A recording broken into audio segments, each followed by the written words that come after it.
Bienvenidos a una nueva clase sobre contabilidad básica. Quien les habla el profesor Omar Coca Montoya. Lo que vamos a ver ahora es sobre las fuentes de ingreso en la familia y la comunidad. Vamos a decir que una fuente de ingreso designa todos aquellos ingresos económicos con los que cuenta una familia. Estos ingresos pueden ser de actividades económicas que realizan los miembros de la familia y se puede obtener a través de salarios. También este ingreso que se obtiene por un emprendimiento independiente, por ejemplo, que tengan una tienda, algún negocio, alguna actividad económica. Y también vamos a decir que es aquel ingreso o de suma de dinero que se percibe mensualmente por concepto tal vez de alquiler, alguna renta de alguna propiedad. Eso es en familia, y en comunidad también son todos los ingresos económicos que tiene la misma comunidad. ¿Qué es un presupuesto? Un presupuesto, vamos a decir que es un documento donde se detalla todos los ingresos y todos los gastos que se ha obtenido en un determinado tiempo. Un ingreso es la entrada de dinero, a nuestro, en este caso, si tomaríamos el ejemplo de nuestro hogar, todos los montos económicos que está ingresando a nuestro hogar sería un ingreso. Estos ingresos pueden ser, vuelvo a repetir, por actividades económicas que se realizan, por salarios, sueldos que se han ganado por miembros de la familia. Y un egreso o gasto, también conocido como gasto, es la salida de dinero de nuestro hogar para poder subsanar algunos gastos que se tienen, como por ejemplo pago de servicios básicos como ser luz, agua, compra de materiales, alimentación, vestimenta y demás. Un beneficio llegaría a ser cuando los ingresos son mayores a los gastos en un determinado tiempo. Lo contrario de esto, cuando los gastos o egresos son mayores a los ingresos, llegaría a ser una pérdida. ¿Qué es contabilidad básica? Vamos a decir que contabilidad básica es 1. Registrar, 2. Clasificar y 3. Resumir todas las actividades económicas que se tiene a nivel familiar.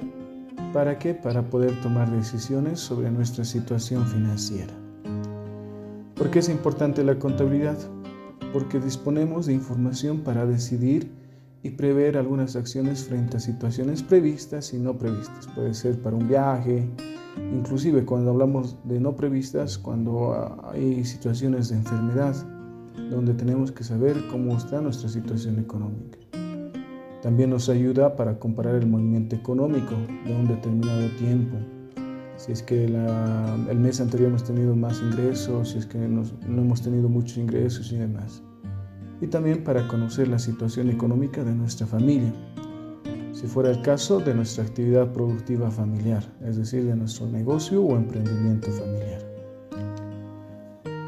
Vamos a hablar ahora sobre los principios básicos de la contabilidad. El principio fundamental de la contabilidad es la equidad. ¿Qué nos dice la equidad? Que nuestros estados financieros deben reflejar la igualdad entre intereses opuestos. Luego tenemos 13 principios generales de la contabilidad. Como principio general tenemos primeramente al ente, donde los estados financieros siempre se van a referir a un lugar, a un ente, donde el propietario llegaría a ser considerado como tercero. Luego tenemos los bienes económicos. Este principio nos dice que todos los bienes económicos son aquellos bienes materiales o inmateriales que pueden ser valuados en términos monetarios. Luego tenemos lo que es la moneda de cuenta. Esta moneda de cuenta nos dice que debemos registrar todos nuestros estados financieros en un determinado o en una determinada moneda común. En este caso de nosotros sería el boliviano. Luego tenemos la empresa en marcha. Este principio nos dice que toda empresa debe registrar sus actividades teniendo vigencia de funcionamiento. Luego tenemos lo que es la evaluación al costo. Este principio nos dice que todo activo y servicios que tiene un ente se debe registrar a su costo de adquisición. Luego tenemos el ejercicio. Este principio nos dice que toda actividad económica debe tener un determinado tiempo para poder hacer conocer los resultados mismos. Es decir, debe haber una igualdad en los intervalos de tiempo. Luego tenemos lo que es el devengado. Acá nos dice que las variaciones patrimoniales se deben considerar para establecer el resultado económico con las que comprende un ejercicio, sin entrar a considerar si se ha cobrado o se ha cancelado. Luego tenemos lo que es la objetividad. La objetividad nos dice que los cambios en los activos y pasivos y patrimonio deben medirse y registrarse objetivamente, es decir, adecuadamente. Luego tenemos lo que es la realización, donde nos dice que los resultados económicos solo deben contabilizarse cuando queden realizados a través de medios legales, ¿no?, o comerciales. Estos pueden ser facturas, actas, algún documento. Luego tenemos lo que es la prudencia. Este principio dice que no se debe subestimar ni sobreestimar los hechos económicos. Luego tenemos la uniformidad, que este principio nos dice que para preparar los estados financieros debemos tomar en cuenta que todo el tiempo de las situaciones de las transacciones deben ser iguales de un determinado tiempo y de manera uniforme. Luego tenemos lo que es la materialidad. Este principio nos dice que los valores poco significativos no se deben registrar porque no alteran nuestros resultados. Y por último tenemos la exposición, que nos dice que este principio generalmente siempre debe hacer informar todos los resultados que se han obtenido de manera adecuada. Estos son los 13 principios generales que se utilizan en la contabilidad. Y luego tenemos lo que es la ecuación de la contabilidad. Anteriormente hemos visto dos elementos, uno que son los gastos y otro que son los ingresos. Ahora vamos a ver 3 elementos más que son los activos, pasivos y patrimonio o capital, también se conoce de patrimonio.